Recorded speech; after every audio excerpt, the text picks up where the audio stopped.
Hello, everybody. Welcome again to another episode of Him and Her Talk Space, where we have a nice open forum for you guys to come and share your views on a particular subject that affects us here in the Black community. I am your Him host with the most, Chad Nails, Master Life Coach, and as always, my fantastic, awesome co-host. Nene Wyndham, you're doing too much, but thank you. I'll take it. Well, you are. You know what? I'll take the L for that because I'm in good spirits. So I added a little something more to it. It's been a good day. I've celebrated a lot of good family Absolutely. stuff this week and so on and so forth. My semester is over. I'm happy. Hey, good. I'm real happy. Should be exciting. Um, Good.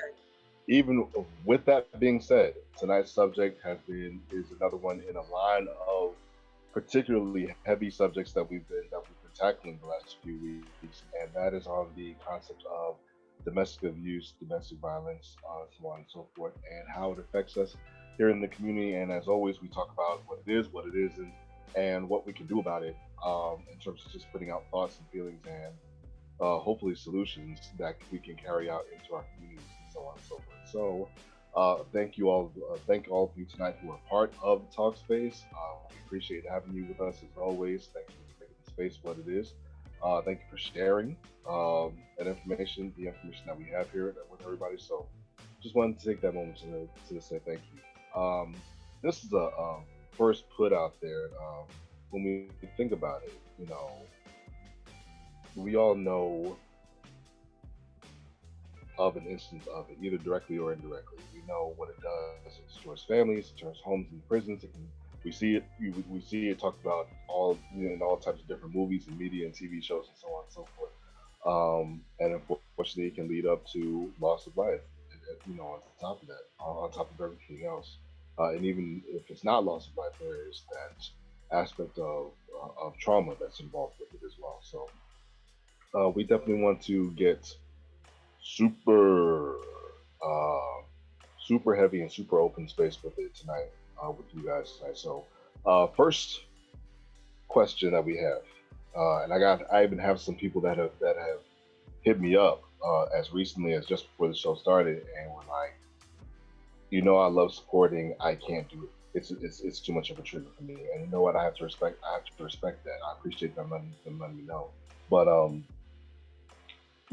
but it is something that we are dedicated to doing here in this space. Um, so if you can't handle it, cool. If you have to check out, we understand. Um, but we have to do something with the Why? Because it's still an issue. It's still prevalent. So uh, first talk space topic. We call them grenades here nowadays. Now, first grenade to throw out there in this space. How does domestic violence show up, and especially as it applies to our community, as it applies to the black community, and that is for, of course, anybody to comment on. So let's get the discussion going. How does that happen? And just for clarification purposes, when you say how does it show up, what do you mean? How? What?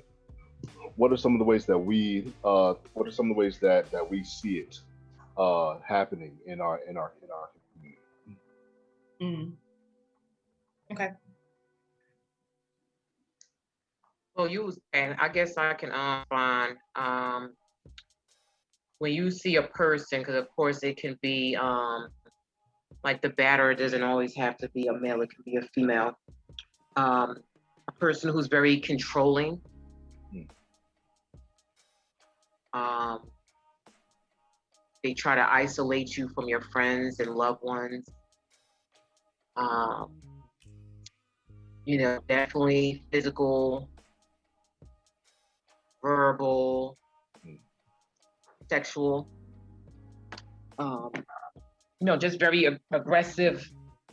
You'll find that at times that they're very aggressive. Like I have someone who at work and someone on my case where the individual, as I mentioned, is very controlling when it comes to the girlfriend. Like she can't even talk to me on the phone, like, Oh. he tries to consume a lot of her time and just, get her do things that, she doesn't feel comfortable doing, such as, having sex in inappropriate places. He tries to lower her self-esteem by calling her names and, bringing up her past. Uses her when she is that time to get that checky check. That's when he want to come around and be all nice to her. Just, just very manipulative. That's another one. And I know that from experience that they can be very manipulative. Just trying to make feel guilty about all things, especially when you're sitting there questioning yourself, like, should I be in this type of relationship or not? Right. Yeah, this is such a good topic, guys. I like this topic. Thank you, Faye. Yeah. Thanks hi, everyone, by the way. Hi. No doubt. But yeah, this is a very, very good topic because it's prevalent. And this individual is 16. And the other, so that's the batterer, and the victim is an adult. Wow. So that comes from, I'm assuming it comes from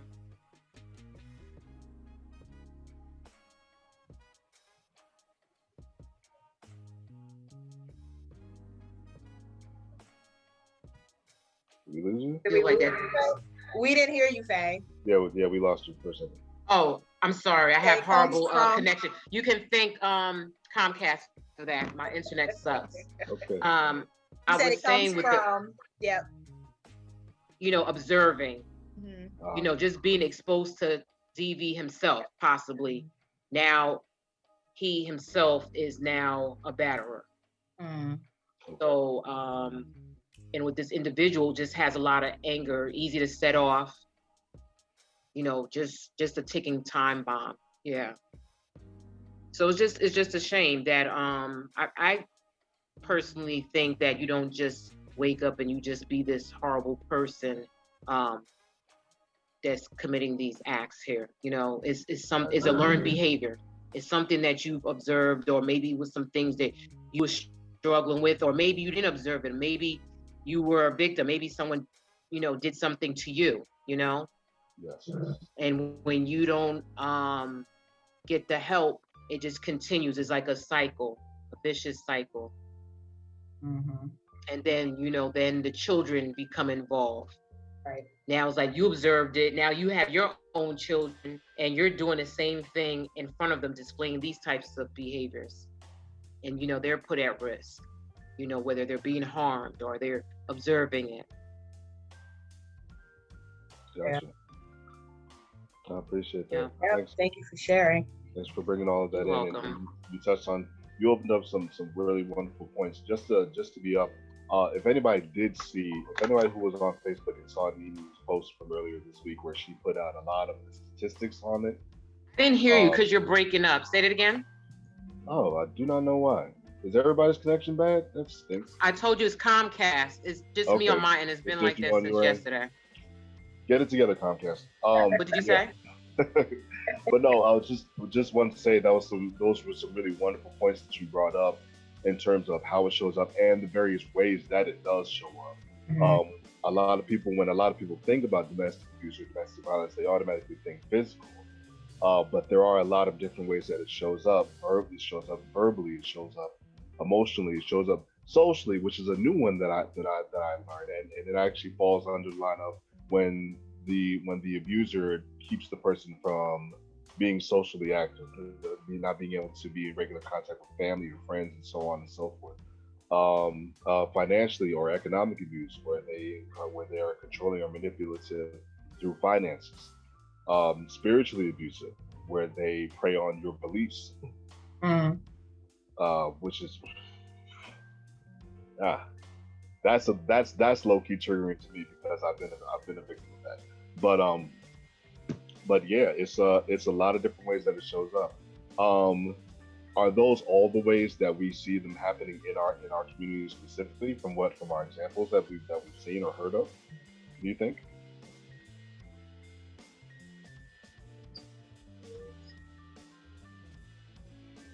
You're asking if it's basically in our community? Yeah. Do you feel all of those show up in our community, or do you feel like, No, or do you feel it like doesn't there's even one or two matter. that show up It more than does. others? No, I think it's just the same. It doesn't even matter whether it's from the urban communities, suburban communities. It doesn't matter. Race, gender, doesn't matter. I do find, yes, it's prevalent in the urban communities. It can just be, more so, financial has something to do with it, whether parents are not working. Yeah, so that's, around financial. Yeah, so I think so. I got you on that. I got you on that. I'm inclined to agree with you on that. I won't say that. I definitely won't say that not all of them. That there's only a few that happen in our community, but I think those verbally and financially, I think those definitely show up in our community more than any of the other ones. I would definitely say that. I'm with you on that. Thanks for coming in, for all the new people coming in. Welcome to Him and Her Talk Space. First question we had on the floor in regards to domestic violence and domestic abuse. How does it show up in our community, in the Black community?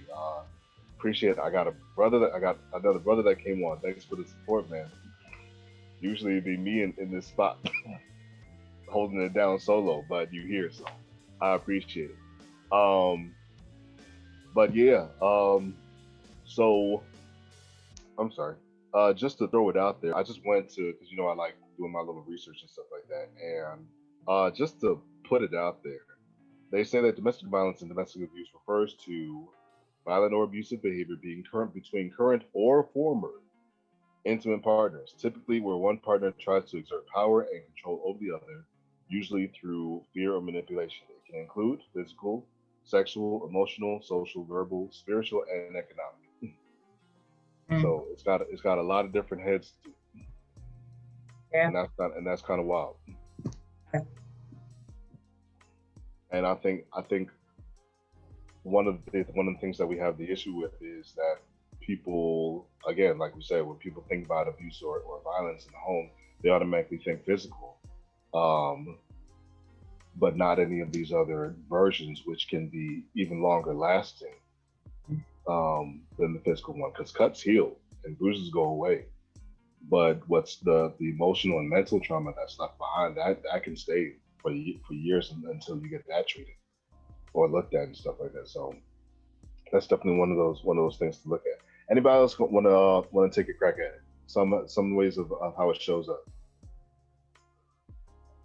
or some ways that you would like to put some focus on in terms of how it shows up. Or does anybody want to springboard off of what Faye had to add? I just want to add something really quick. I think a lot of times people don't talk about or because you mentioned that a lot of people, they don't say anything about it or whatever, and it can show up in many different ways. Yeah. Personally speaking, and talking to friends or family or whatever, a lot of people don't see it, which is interesting to me, is a lot of people don't see it as domestic violence if it doesn't come with a hit, or if it doesn't come with something physical. So to think, okay, this guy is keeping me from talking to my friends and family, or this person, because a guy or girl, this person is keeping me from talking to my friends and family, or my or going out and stuff like that. Yeah. Won't normally equate that to being a domestic violence situation. Like, it's okay, yeah, he's controlling, he or she is controlling, but I normally wouldn't equate that. And I've had conversations where, oh yeah, but he doesn't hit me, but not understanding that is some form of domestic violence. If he's in your face and never touches you, it's still some form of domestic violence. I think to get a better, and we say this a lot on many of our shows, to get more educated on it, which obviously this platform is doing, but to be more educated on it, and then maybe we can better recognize it when it shows up. Because even if I'm an onlooker, or if someone's out in public doing it or whatever, I'm like, oh, well, he didn't hit her, so it's not really a domestic violence case or whatever, or situation. But because I'm not educated on what it looks like, then I'm not labeling it the right label. I'm not giving it the right label. See, that's a whole. You just laid out a whole Lifetime movie. Yeah. Where they be like, "Oh, you don't see what he's doing to you, but I'm fine. He doesn't touch He me doesn't hit because me. Yeah. and it's I have not a I so have a forth." question. Yeah, what you got? I'm sorry. What's the difference between violence and abuse? Because I think the the difference, where there becomes a difference. Violence is one thing. Abuse is another. Abuse, I It's can see true. abuse being, not letting you speak to this one or that one, or the verbal attacking and stuff like that. That would be considered um abuse, Hmm. not so much violence. Violence is the actual. I understand it as the actual physical act of, putting hands on somebody. You know what I'm saying? Because that's considered violence. You know what I mean? But abuse can be it can be many forms of abuse. You know what I mean? From being condescending to all kinds of different ways that people can manipulate people, or try to, um, change Yeah. the atmosphere or whatever it is when it comes to being around a person and stuff like that. And I think that would be more considered abuse than it is violence. You know what Well, I I mean? think you're no. He's right. Go ahead, Nene. I was gonna say I think it all falls under the same umbrella. So if you think about it, if someone's being arrested, or if someone's being has a case of child abuse, that includes child neglect. That includes beating the child, physically. That includes mental abuse. So that all fall under the umbrella of domestic violence. So the abuse with separating from society, hitting the person verbally, or what all that is under the umbrella of domestic violence. Right. Okay. It's it really more so boils down to what term you're more familiar with. When it first became an actual crime, it was labeled under domestic violence, which and the only way that lawmakers were looking at it were in terms of physical assault within the home, and that's where that term kind of cultivated itself from. Nowadays, with the evolution of people being more mindful of the different types of pain or harm that can be done to a person, now the more generally accepted term is domestic abuse, Mm. which is anything that's intended to harm or cause trauma or incapacitate or limit another person in some way or facet, or something that incites trauma Mhm. willfully. Mm-hmm. So it's evolved, and that's an excellent question. It started off as domestic violence. It has now evolved into domestic abuse because of all the different ways that you can harm somebody. Right. So yeah,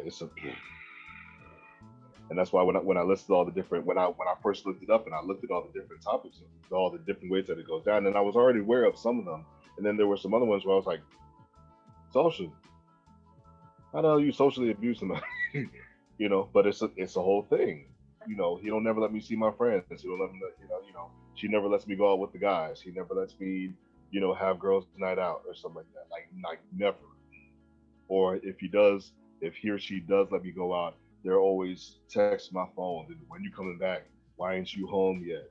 If you waiting here by this time, by this such and such time, this is going to happen. Like, so anything that induces stuff like threats or coercion or manipulation, to where you can't even feel like you living freely, it's an issue. It's an issue, and of course, that's usually systemic too. So it's not even just like it's not even usually a one-time occurrence. It's something that continues to happen. But excellent questions, excellent explanations. Next portion we had. What are some of the reasons for it? And Faye, you already kind of started touching on it in the example that you had, where uh, the abuser is in your case was somebody who had experienced it as being the abused and then became the abuser. What are some other reasons that it happens? And that's for anybody.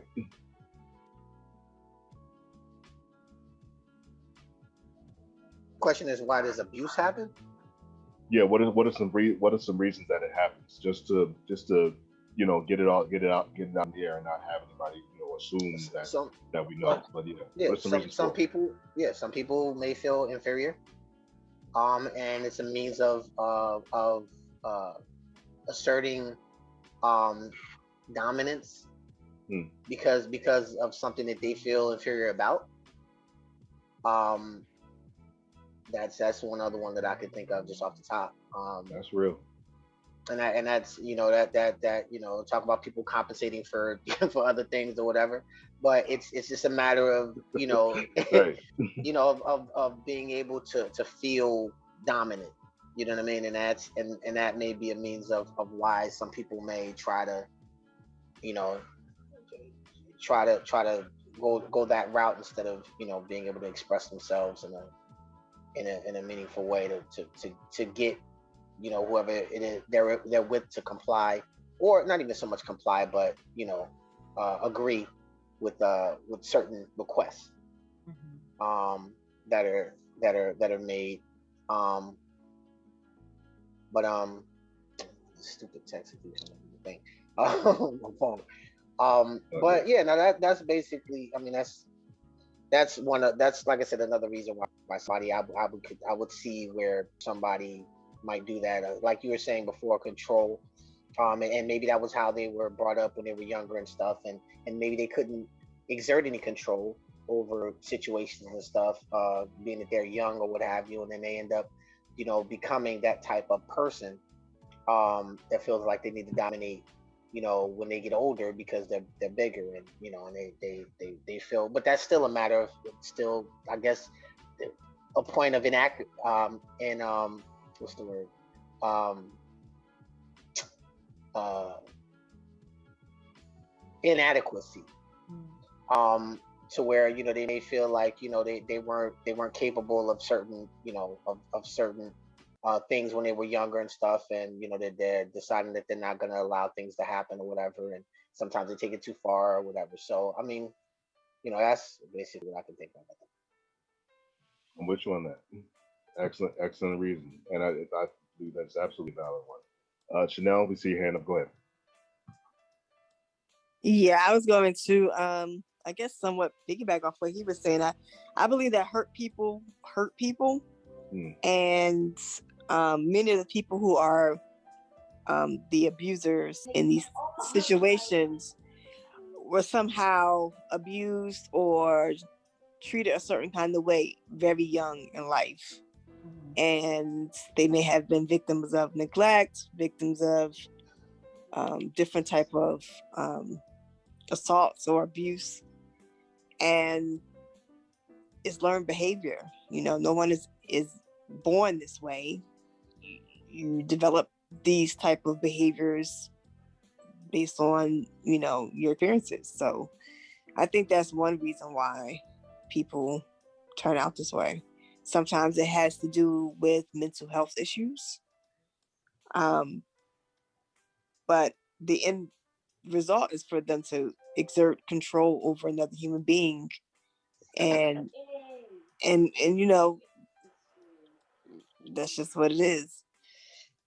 So that's it. I get, Yeah. yeah, I hear you on all that.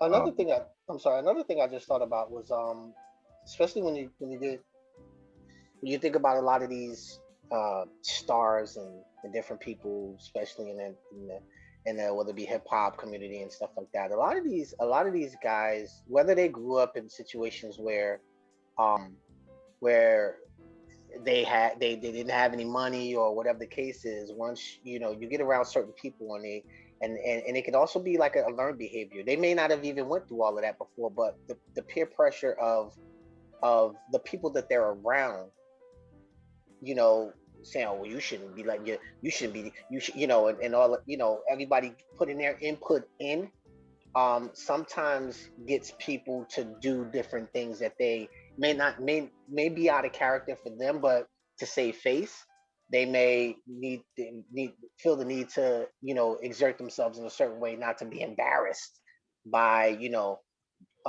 in certain situations and stuff, and you know, you're gonna let your girl talk to you like that, or you're gonna let your, you know, you're gonna let her go out, and you know what kind of, you know, cats be out here doing this and that, and stuff like that. You're just gonna let her go out, and it may not have even been an issue before hand, but because other people are making you feel like you're not holding it down, or you gonna let your man, you know, just be going out there, you know, they be out there with this, and it may be other people, where other people may be giving you reason to pause, or cause to, you know, to think that your significant other is doing something that they shouldn't be doing, or whatever the case is, then it may not even be the issue. It's just the fact that, you know, other people may be pumping your head with all kinds of other crazy their insecurities. And you know, and then, you know, that's something else that just popped into my head. Just like that might be a reason. Absolutely, all valid reasons. That was one of the first ones that I thought about. It's like the people that are conditioned to believe that that is how you show, you know, control, or that is how you show dominance. You know, I'm supposed to be head of the house. For a lot of men, it's like, well, I'm supposed to be head of the household. And this is not, and a lot of them get taught that they have to rule with this iron fist type method. Emphasis on the fist, unfortunately, you know, or for a lot of women who are abusers, they might have been in a situation. A lot of them have been in a situation where they've been abused, and then this is they're saying like, well, I'm gonna clap them before they clap me, and it might not even be they might not even be in a situation where their significant other is even trying to do that. But it's just like, nah, I'm gonna get them before I get got. So it's crazy. It's crazy. It's a lot. It is a lot. Anybody else springboard off what Jarrell shared, or what Chanel shared? I think it has a lot to do in some situations with a matter of control or the lack thereof. So control in the sense of some people are just naturally need to be in control of things, and if they feel as though they're not in control of things, and that triggers something for them. And we're also talking about abuser and abusee, but there are sometimes where there are relationships and it's a mutual abuse. So it's not necessarily a victim and a, you know, someone who's not a victim, a victor or whatever, but something that where it's a mutual, it's just a bad situation. It's just a toxic situation. And that also can come from learned behavior, or just the matter of, you know, you're not going to hit me, I'm going to hit you back. And it just turns into this whole big toxic relationship.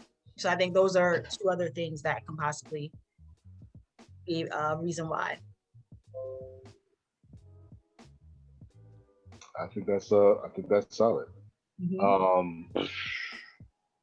What else do you even say about that? I mean, we talked about a lot of the reasons and a lot of the variations of the reasons that can happen. I think it largely we pretty much touched on this as far as the, you know, needing to be control or feeling a lack of control, and then just taking really extra steps to try and either maintain it or fight for it or whatever. Um, that's raw. That's all the way raw, and all the different ways that they do it as well. What is the next one? Sorry, looking back and forth between the screens here. Oh, here's one specifically for our community. Because people in other communities, well, I won't even say people in other communities, but when people talk about the statistics of it, largely it is not coming from reports outside of our community. Why do you feel we do not report it in our community as much?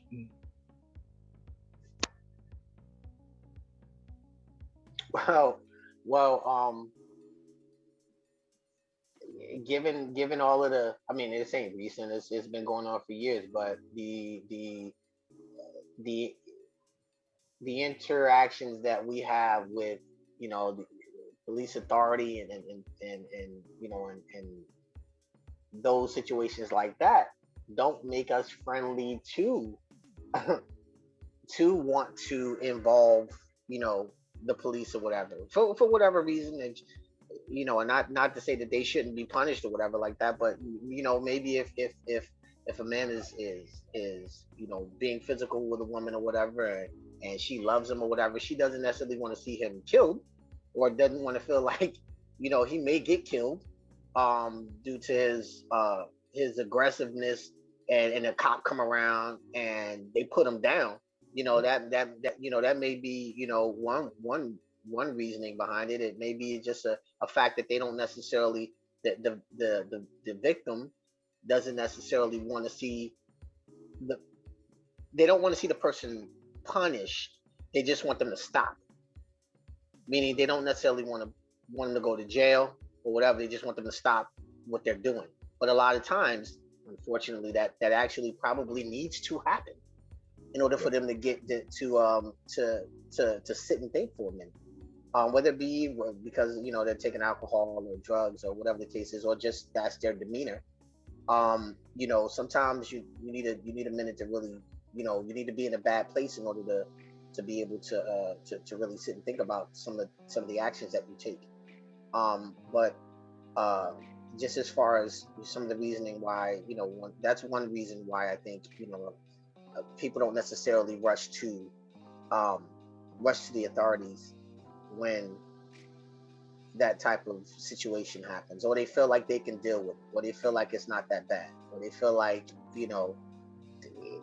this just happened, or he said it won't happen again, or she's just like that, she's just she's just a little angry, or she's that's her culture or whatever, or just all victims make a lot of excuses for their abusers. You know what I mean? So a lot of times they come up with every reason why they should deal with the situation. Well, it's never really the person that's assaulting them's fault. For it's just it's maybe I could have did something different. Maybe I could have said something different. Maybe I didn't react the right way. Maybe I didn't XYZ. And they come people come up with a lot of different reasons why it's not them, and they don't push the button in order to save themselves from these from these circumstances and these situations and stuff. It's just not. It's sad, but unfortunately it's reality. So yeah, absolutely. Looks like Chad fell off a little bit, but yeah, absolutely. Anyone else? Why do you think that it's not reported? Even if it's, let's say, it's not only from the victim, but us as people who may be witnesses to it. Is it our job to do that? If we see someone, male or female, getting beat down, is it our job to report it? And if we are to take part in that, why don't we? Anyone can answer. Or why does the victim not report it? So either or. I'll start. Okay. I don't know if anyone had mentioned this, but shame, just fear of no one will believe them. And even going back to fear that that batterer may harm their kids or harm them. And once again, it's just a whole thing of if anyone would believe them, then it's like the stigma, especially for male victims, because male are seem to looked at as strong men, and they would be found weak if they was to report it, and be looked a certain way.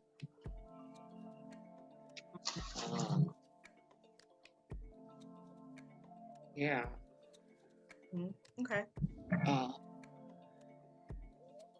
And then sometimes with us as workers, or just anybody observing it, they may feel like, it's none of my business, I'm not going to get involved.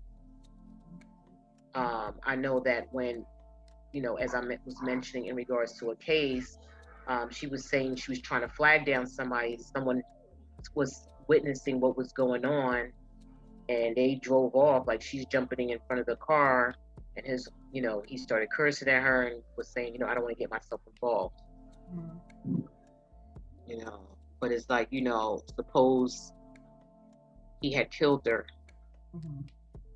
Here she is trying to cry out for help. So it's kind of, I don't know, one of those things. And the system too fails these a lot of the victims, because they feel as though, like, who can I turn to?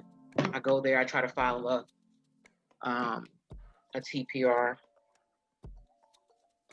or FRO. FRO is very hard to obtain. So sometimes they feel as though, like, where do I go? Sometimes the resources for the male victims are very limited, opposed to where there's things out there available to the women and their children.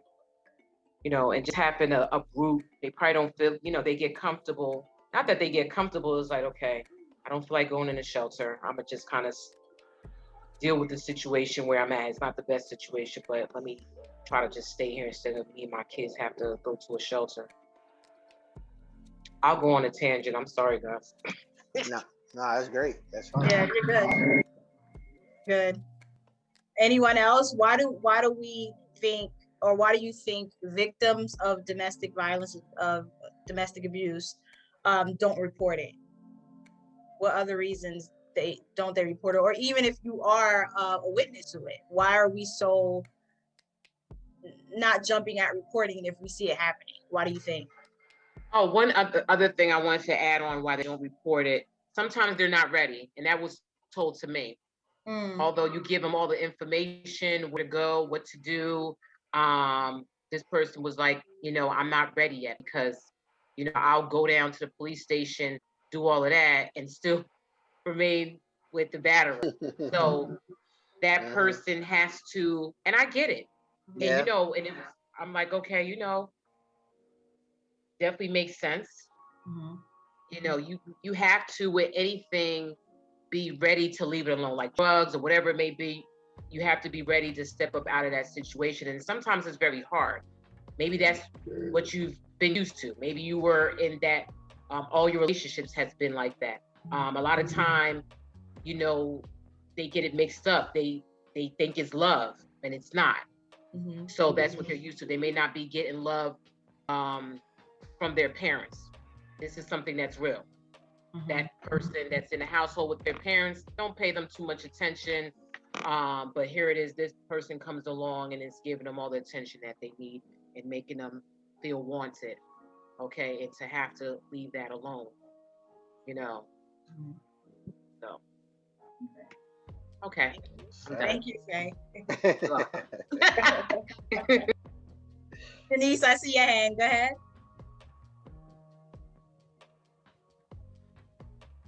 Denise?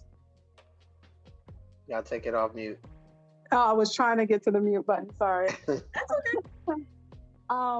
I'll say similar to what the brother was bringing up earlier in terms of the Black community. The stigma attached to it. It's in younger generations now, I hear a lot of, fight back. So what you talked about with the two-way domestic violence, it's still violence. It's still not okay. Yes. But instead of kind of speaking up about it, we instead say we fight back. So then it's like, don't talk up, fight back instead. Older generations, keep quiet. This was sad, but it was the norm. And to then go outside of your community and call in the police to try to handle something that you either are supposed to keep your head down and stay quiet about and just kind of find your own way to manage, or the younger generations where it's the whole idea of fight back, it still has a negative connotation in our communities. So that may be another reason. Good, thank you for sharing. Anyone else? And I'll repeat the question for those that just joined. In the world of domestic violence, why do you think the victims don't report it, or even as a witness to it? Why do you think it's not reported as often as it should be within our community? And that can be for anyone. Jarrell, if you're talking, you're muted. I'm sorry. Yeah, sorry. Yeah, another reason that I just thought about that that might be the case is a lot of times when it comes to family members, say for instance if mother knows that or mother knows that their daughter is getting abused by a guy or what have you, and they have kids together and stuff. Sometimes they may not say anything because they're afraid that they won't see their grandkids, so they'll avoid them, or the person will take the person away, or keep them away from them, and that puts up a thing where that's her situation. I want to be able to at least have my grandkids or whatever to be able to get away from that situation, and they rationalize it where there's really no real rationalization, but I mean they rationalize it in their head to where it's the lesser of two evils. Okay, I know she's probably not gonna leave them, but I also know that the kids need a place to be, in situations where it gets rough or what have you, and he hasn't cut me off.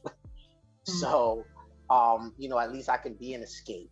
I can be that at least you can tell me, and I may not be able to give her much on being able to help her to get out of it, but maybe we'll try to help her to avoid it or whatever. People rationalize it and try to make it to where if I don't say anything, I may be doing better by not saying something, so at least they have some place to go or whatever. So I mean, I don't know. In a twisted world that sometimes makes sense to people to just try to stay out of it to avoid them getting it even worse. You know what I mean? So absolutely. And I think and this while we were talking or whatever, that scene from The Color Purple. Remember when Oprah Winfrey, her character, what was her character's name? I can't think of her character's name. But when she came through the field and she questioned Celie about why, you told Harpo to beat me, but that's what Celie knew. So for her, he wasn't doing anything wrong. He was just putting his wife in place. So a lot of times I feel it could be because it's a learned behavior. They don't know that they're in a toxic situation. So I don't report it because I don't know that there's anything wrong, because I've seen this growing up. So not that I'm afraid, or not that I'm it's something that's being done wrong, but this is what I've seen. So this is all that I know. So apparently it's right. So there's nothing wrong. So there's nothing for me to report because I'm not in a bad situation. So I think that's another reason that there probably are not being reported as often as they should be. Anyone else? Why are domestic violence situations not being reported either by the victim or by a witness to it?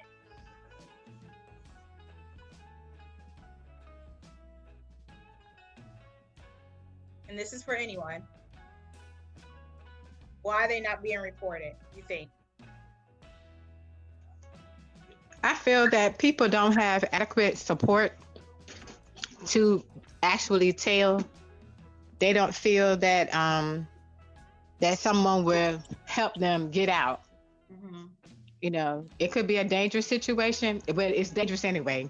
But they don't have any help, no one to actually listen to them without blaming. Most times, I've been in a domestic relationship before, and 9 times out of 10, but I can tell you with my situation, the man made my family members think that it was something that I was doing. Oh, she always complaining, and she's always doing it. She's always nagging or whatever, but they never see what the other person is doing. And it has nothing to do with what I'm doing. If you put your hands on somebody else, or you threaten somebody, or you make someone feel unsafe in a way, whether it's domestic, verbally, or whatever. If you threatening me, if you put my life in a threatening manner, and I don't have any support that I can talk to, or especially family support or friend support that I can talk to, it doesn't make it harder to get out, but it makes it more difficult because being in a domestic relationship anyway is already draining. So you constantly trying to figure out, is your safety involved? If you have children, is your children's safety involved? Mhm. And just like I think the gentleman said prior to me, is that you wondered about where your kids gonna go. Okay, is social service gonna come take your kids from you? You know what I'm saying? So I think it's a support. And until people are strong enough to say, you know what, this is it, Mhm. you have to get out of it. Because it's either gonna be one or two things. You're gonna get out, or you might don't have a chance to get out.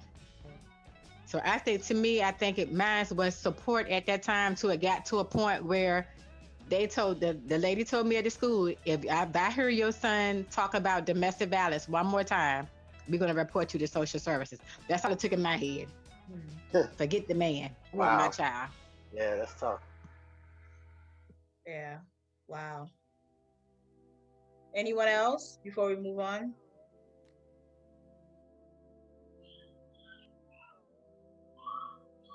No.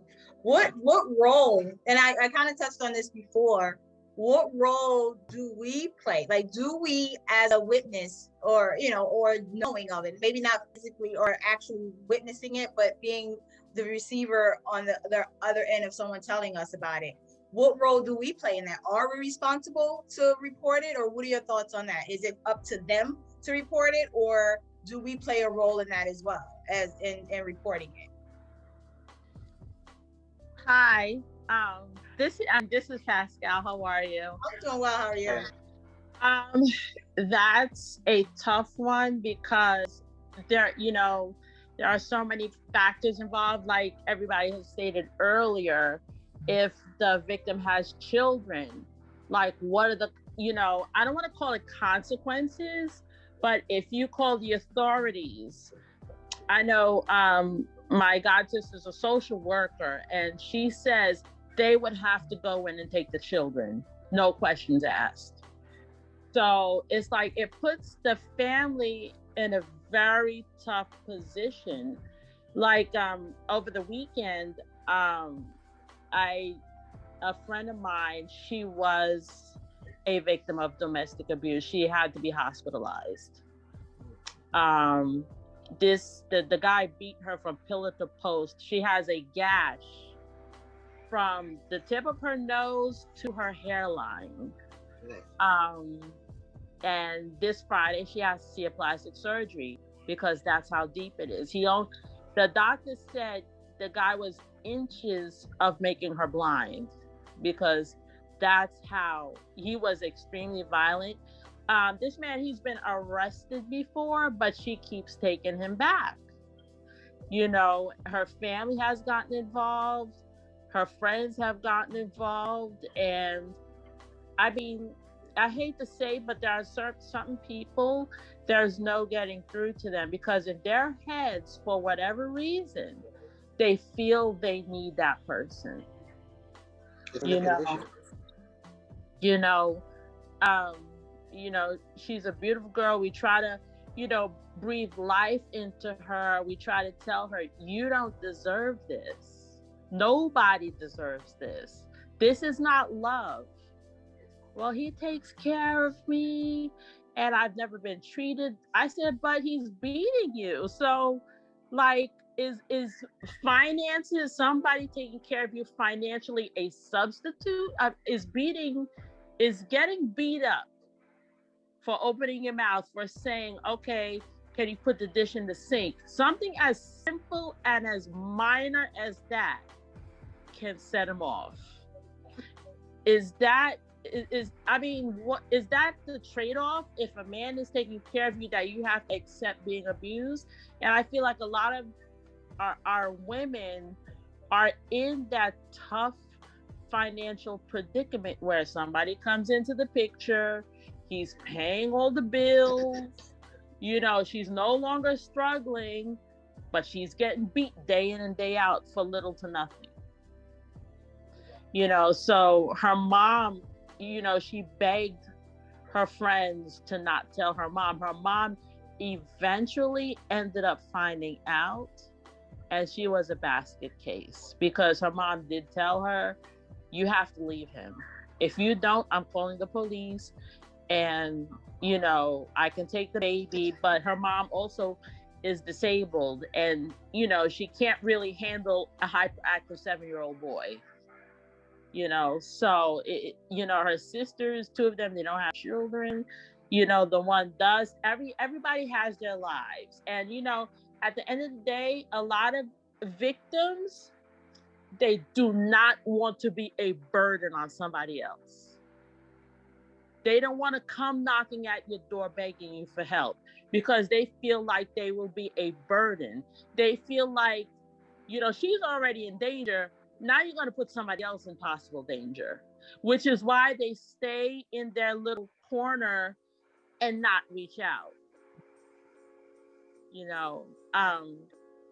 I've been to a lot of domestic abuse walks. I would like to do more for domestic violence because it's getting out of hand in our community. You're talking about 1 out of every 4 Black women is either beaten or murdered by a Black man.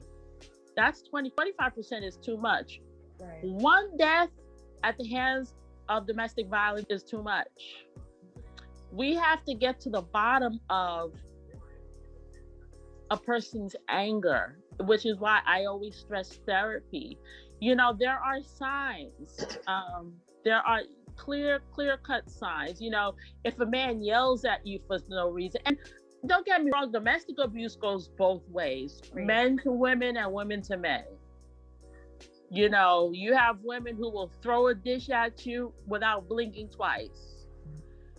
So we have to get down to the healing portion of it all. We have to start at the root, figure out the problem, and then we got to take it from there because this cannot be happening. We have so many things going on already. We have, police brutality, law enforcement is against us. We can't be against each other. We have to work together. Pascal, can I ask you a question? Yes. How do you feel because you said something that I found interesting. You had mentioned the whole fact of getting therapy. Yes.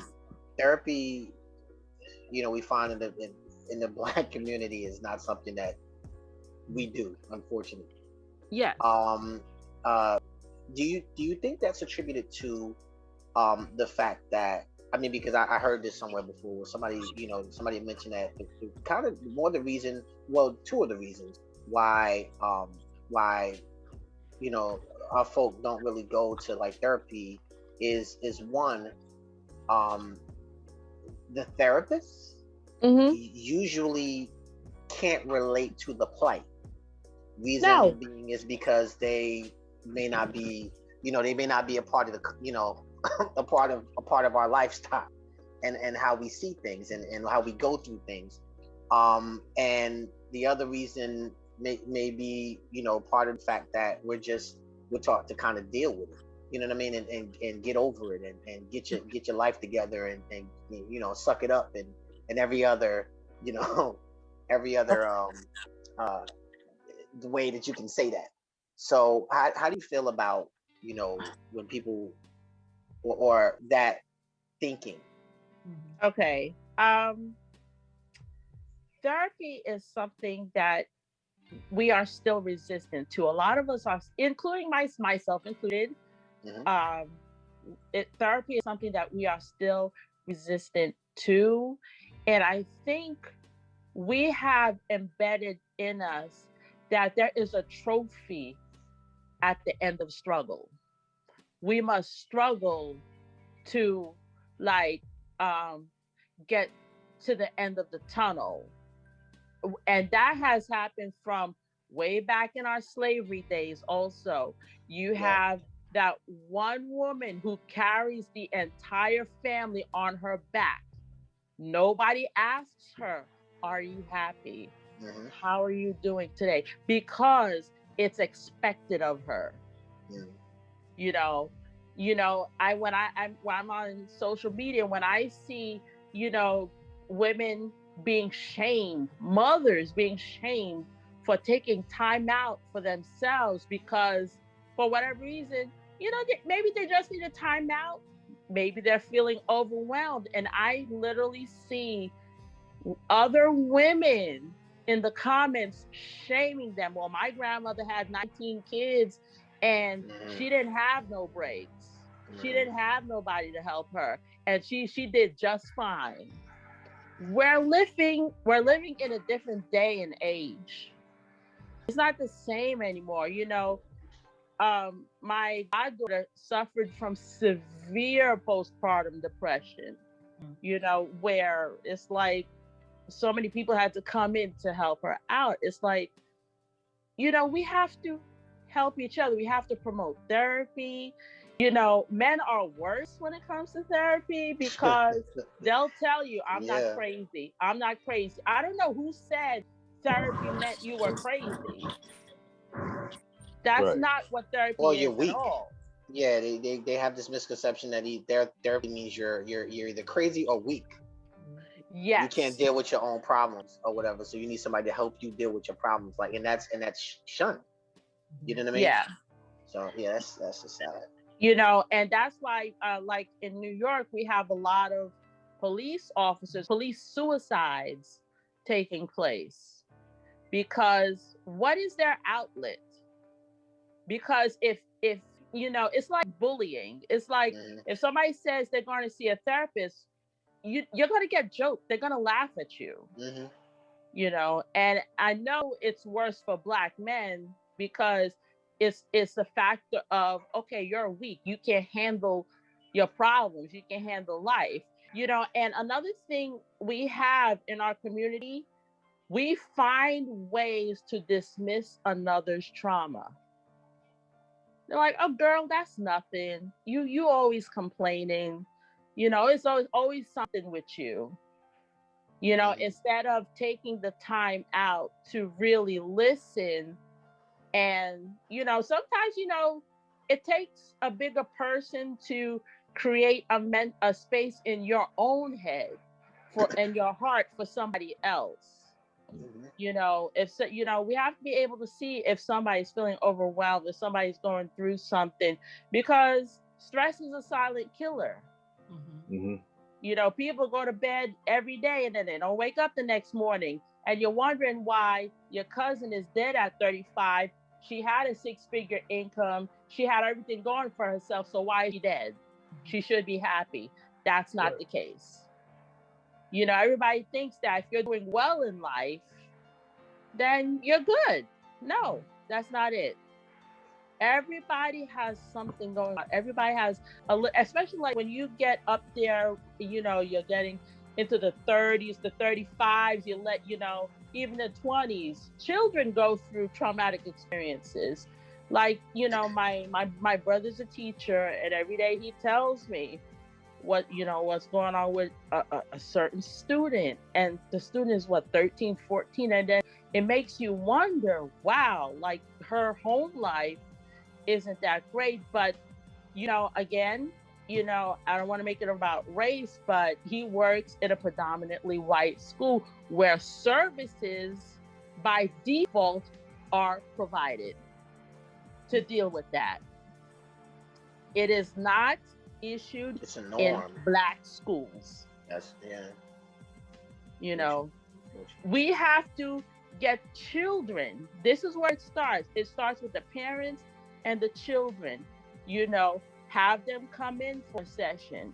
Let's everybody sit down together. Family therapy. I feel like family therapy should be a part of every school district and not wait until the shoe drops. Now everybody and their mother is involved, from social workers to psychologists to therapists.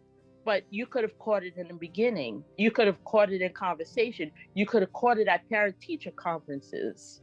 You see what I'm saying? You could have caught it at a PTA meeting, you know. And I know a lot of the teachers, they really do their best, and again, with us, it's like, we don't want to let the secret out. We don't want nobody to know, because number one, for fear of judgment. Yeah, I'm raising my kid right out, I don't know why he or she is acting up. No, let the therapist figure that part out for you. Do you think that the fact that there are not as many, minority therapists, or we don't, that may be a part of that comfortability, that a person can have, if or relatability, absolutely, that they can have, if they were if you felt like you were talking to somebody that understands you, and it made me not feel like they were sitting there judging you, or feeling like they feel like it's a it's part of the stereotype. Oh, well, yeah, you going through, cops are stopping you guys, yeah, sure, you know what I mean? Right. If you're talking to somebody that understands that is the case, then you may be more apt to confide in them, and feel like they understand you as a person, and what we look at day to day. You know what I mean? I just personally I think that if there were more, therapists that that were available, that could understand. And I'm not saying everything is not about the Black plight, but a lot of the stress, and a lot of the way we think, and a lot of the way that things happen, are because of the Black plight, and what we've been inbred to think and feel and stuff like that. And those chains need to be broken. You know what I mean? In order to in order for us to move forward, and heal from a lot of these scars that we get in our house, from our past, from our cultural past, and everything else. So I mean, I kind of think that that's part of that too. Oh, absolutely. I do think that we do need more therapists who are people of color, because we need to begin to erase the dark cloud that surrounds therapy. And yes, it's because I'm not expecting a white person to understand the plight of Black people. You've never been there. Like, have you ever been pulled over by a cop? Have you ever been told by a teacher that you'll never be nothing in life? Have you, it's very loaded, so I think that we do need more people of color to sit down, with everybody, just to learn and to understand, and be, I don't want to say like the therapist should have gone through the same trials as a patient. That's not what I'm saying. But in some way, shape, or form, that it should be relatable, as a Black man, as a Black woman, that that person can say sincerely that, I understand where you're coming from. So let's work on some things, not, without being accusatory, without being, judgmental, because I hear a lot of things. It's like, well, how could you, be a therapist, and because my friend was saying that the reason why, she stopped taking her son to therapy is because the therapist was coddling her son. I said, so you wanted the therapist to discipline your child? Like, I'm not understanding. Well, she wasn't really holding him accountable. So apparently she was having issues at home with her 15-year-old, and she decided to bring him to therapy. It was a Black therapist, but she didn't like how it was going. And she said that his behaviors were getting worse instead of better. So, so she said she's going to look for another therapist, and he's like, he has ADHD. Um, he has some borderline personality disorder. He has a lot going on, you know. But you have to be, sympathetic to certain cases also. I could tell that she's really fed up and at her wit's end because he's already been in juvenile detention and all that. So I was like, oh. I want to bring in some points that we had in the chat from Nisha. She brought in, as a witness, we're responsible to help the victim escape that situation. There are things we can do to help the victim get out of the situation. The abuser is not going to be a threat to people outside of the relationship because he or she has no control over them, just the ones inside the home. I think that's a wonderful point to bring in, to bring to bear in terms of domestic abuse. A lot of people, when they become aware of something that's happening, and this is true across pretty much every group, but especially true in our thing because we have this whole no snitching rule that we like to adopt. We hear somebody getting knocked over their head and we're like, that's not my business. That's what happens in their home. But people have to remember that shit like left unchecked, that shit carries over somewhere. They might be so angry they might end up hitting somebody. It might end up moving outside of the home to where they feel so emboldened by being able to do it inside the home, that people can feel like they can do it outside of the home. And then that may end up being somebody that you care about, or somebody that you know. So once you become aware of it, I definitely agree with you on this point, Tanisha. Once we become witness to it, either we become witness by seeing, or we become witness to somebody confessing it to us, something and so forth. We should do something. It shouldn't be that we have to let go of that whole snitches get stitches type stuff, or fear of retaliation for bringing stuff to bear. Like, if it's wrong, it's wrong, and if it is wrong, we should be doing something about it. Therapy can help catch that stuff, but again, you have to be vocal about it. Somebody has to be able to say, "Hey, listen, I don't feel like this is going wrong. I think we should talk to somebody about that. I think your sense of inadequacy, or your means to try and rectify it, or your sense of feeling like you have to keep things in control, or so on and so forth, is actually out of control. We need to talk to somebody about that. And a good therapist is definitely one that will be able to hear out all of the relative points of it, and still be able to bring people to a solution without a fear of condemnation, without a fear of judgment, just being able to go off of it for what it is. That's part of what Nene and I do as life coaches. That's what I do as a cognitive behavioral therapist. That's what I'm doing as going forward in terms of my schooling as a psychologist, to be able to do that. And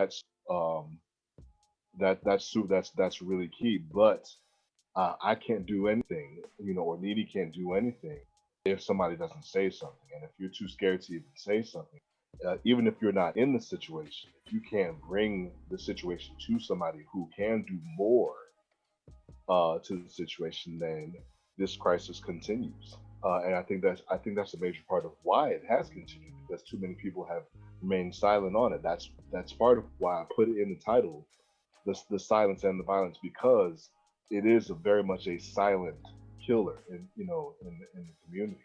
Partially because it happens inside the home where people can't see, and also partially because people are very scared to speak on it. If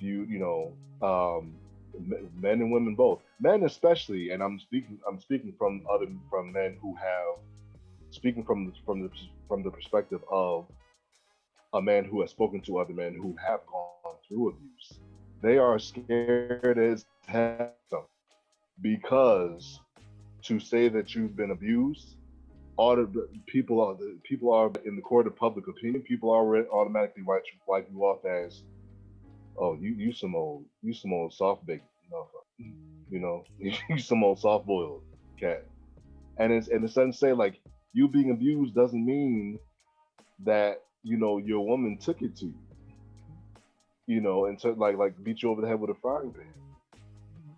You could be verbally abused. You can be like if she like in the cases in some cases where the woman makes more than the man.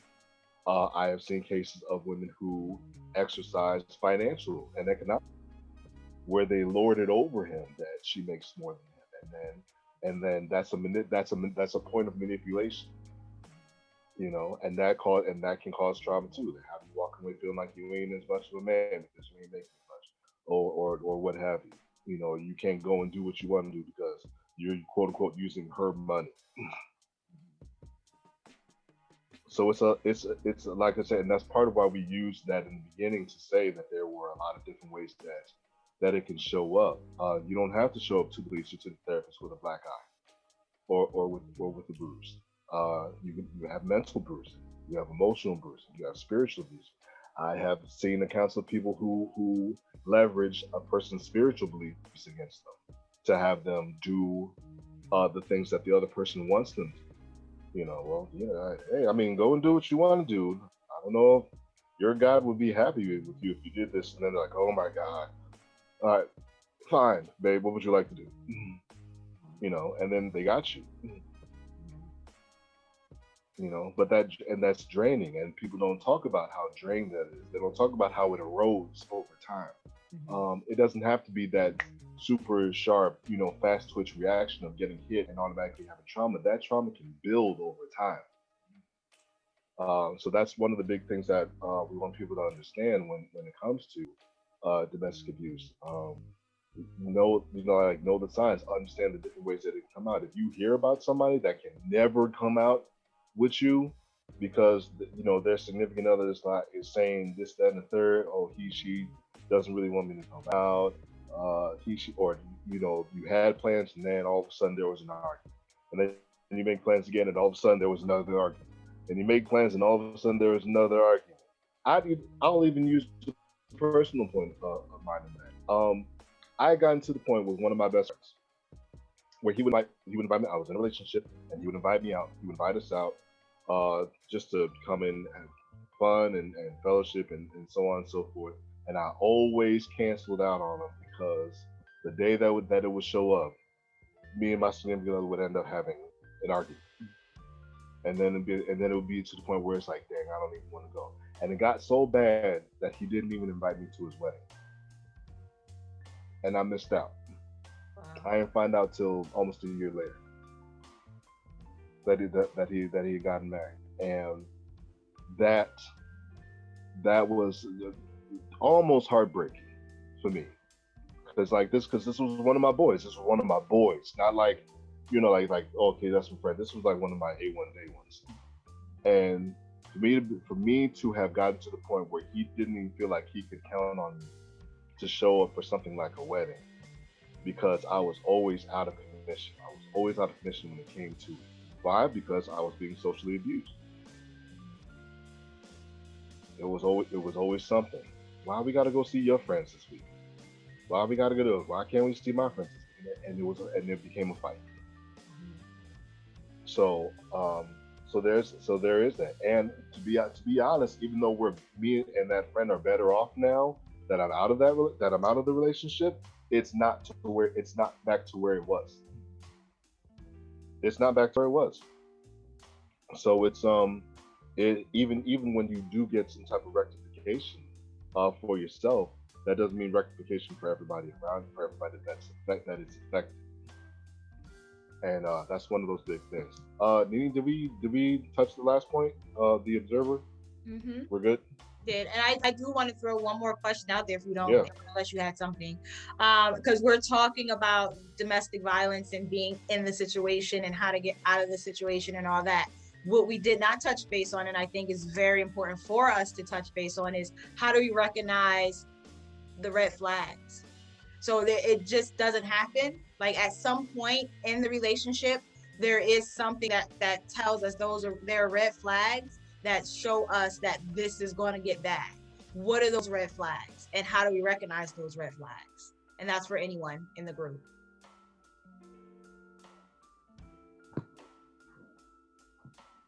The person is very aggressive for no reason.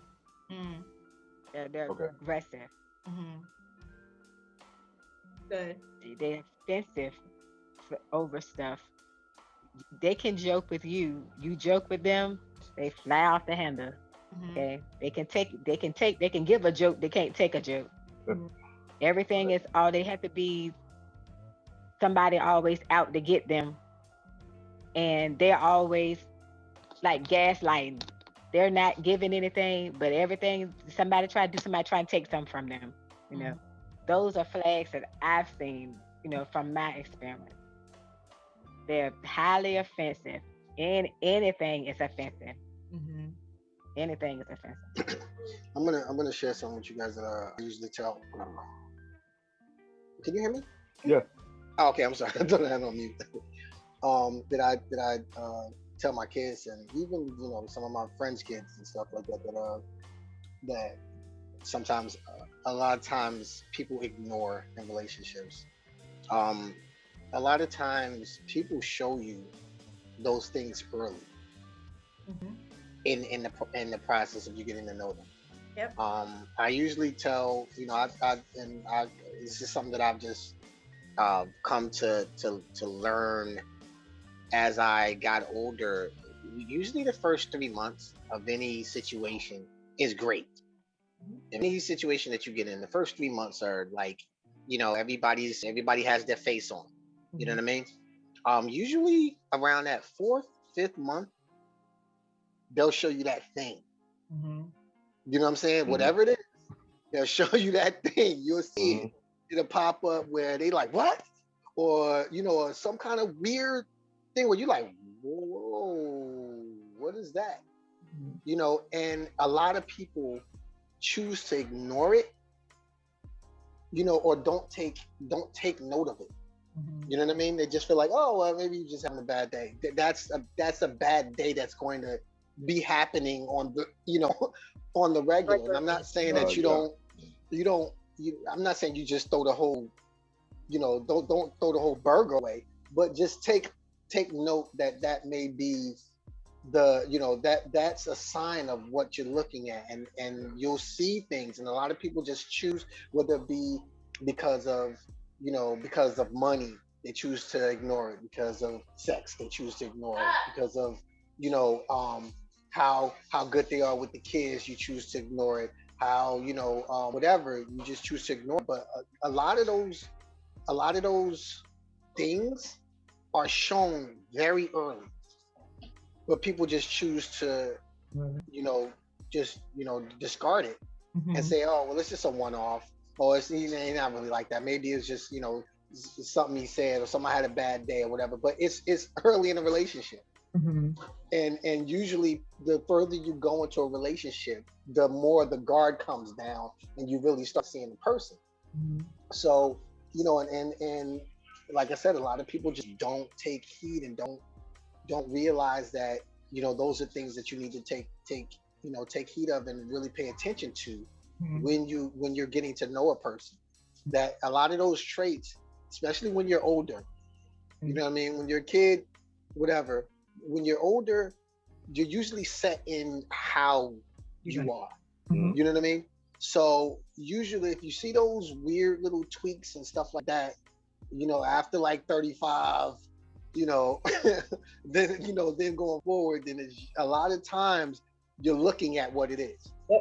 Whether you would choose to, you know, accept it or believe that it's that thing, you'll see it again, and you'll continue to see it, and it may end up getting worse, you know, depending on the individual. But a lot of times, like that, it's there early, and you just choose to ignore it. So. Good point. And I like to actually piggyback off of what you say, because I always say that the person that you meet within that first 90 days is that representative and who they want you to believe that they are. And even better, if they show you that little red flag in the first 90 days, like pay attention, because that's even worse. People put their best foot forward within that first 90 days. So within the first 90 days, if they're not putting their best foot forward and those red flags are coming out, that's who they are. So I think a lot of times we ignore the red flags, or we sweep them under the rug thinking that it's going to go away, and then that lump just get bigger and bigger and bigger until it explodes. So I think that those are very good points, especially within the first 90 days. People are going to introduce you to the best version of them, or try to, until those little things start to creep up and poke their little ugly heads. But that's something good to pay attention to. Those were good points. Thank you. Anyone else? What are the red flags? Anything in the chat? I didn't see. We got we got some stuff. We got some stuff. Tanisha made an excellent point. Healthy patterns at home. I find that most abuse comes from unhealthy home patterns. Kids see, they grow up and do learn behavior. Therapy will only help a person that is willing to admit their childhood was not healthy at home. And I was saying that's absolutely point. The home pattern is so crucial because so many people take it as the norm and don't address it later. Exactly the point you were making, Tanisha. So I appreciate you on that. Yeah, if you're not willing, and again, if you're not willing, just as crucial as it is to be willing to say that something's happening, the person that's committing the abuse has to be willing to. They have to be willing to address it. So that is an absolutely perfect point. Denise had one. Oof, this one falls definitely along the lines of the social and emotional breaking down. She says the subtle things, complaints about people in your circle to start the pattern of isolation, a partner insulting you, and then comforting you as a means of breaking you down, and starting the early warnings of dependency. Yeah. I don't totally understand how that happens, but for somebody to break you down and then also flip the coin and then be the one that consoles you, it's I don't know why. I've seen it, Chad. I've seen it. I'm saying I do too. I still don't totally get it, but it's one of those things where it's like they see that maybe that's sympathizing with your tormentor. Is that Stockholm syndrome? I believe. Not even so much. It's really on a situation where they'll be like, you do this, you do that, and blah blah blah, and this and that, and that, and then they'll say, and I don't want to be this way. You know what I mean? And I love you, and I just say, and they're flipping to where it's like, you just got finished telling me I ain't ish, but now you like, but I want to make you better. I want you to be better. I want you to be a better person, and this and they'll run it into the ground and make you think. They rip you apart. Right. And then they'll pump you up by saying, I just want to be here for you. Yeah, I just want to be here for you and stuff. And I don't want it to be this way. And you know what I mean? You could, we could be better together and run that and flip it into that. You know what I mean? So it's crazy, bro. I saw this dude that I know do that right in front of me. I was like, what? Yo, that sounds crazy. But yeah, it sounds crazier, and Yeah. There it is. There it is. Thank you for putting it in. For you saying that reminded me of what it is. The breaking down, and then what we call love bombing. Where it's just oh, you ain't this, that, and the third. Oh God, baby, I'm so sorry. I didn't need to do it. I'll do this, and I'll do this. You know what? I'm gonna make breakfast for you. What you want? What you want to eat? Where you want to go? You want to go shopping? I'll take you shopping. And then they put everything over to try and put I call it putting a band-aid on a gunshot. And they just try to smooth it over, but only real rectification and real resolve